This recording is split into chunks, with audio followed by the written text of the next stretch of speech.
The walls we can see. You know they say the internet is endless.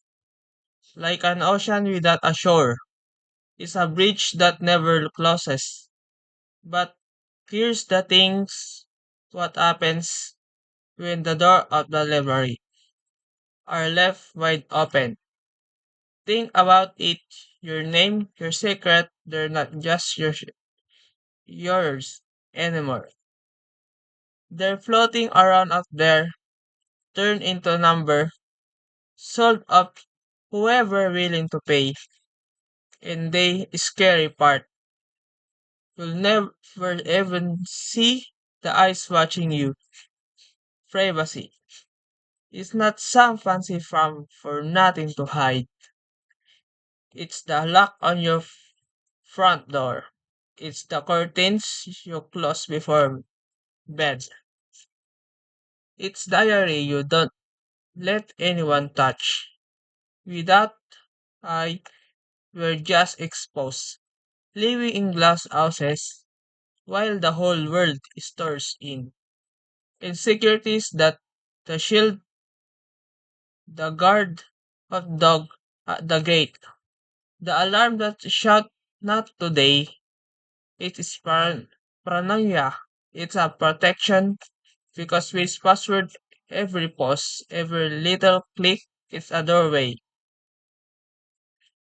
And not everyone who knows knocks as a friend.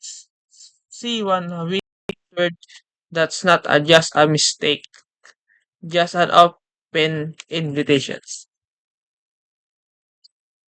One share, one overshared photos that's not just fans. That's a breadcrumb trail for strangers. One angered system, and suddenly you're standing on a battlefield you didn't even know existed. We are all threads in this digital web. If one breaks, other unravels. Trust fall apart, safety disappears. And the truth, freedom doesn't get stolen in one big explosion. It dies slowly, through one careless click at a time. But hey, it doesn't have to be the way. We can choose a better, we can lock the door.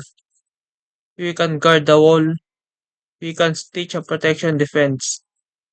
Because privacy, the dignity, and security that a peace. So listen close. The future doesn't belong to the careless clicker or the silent watcher. It belongs to the one who values the walls you can't see. Who guards the door we all forget about. We got in tech just like in life.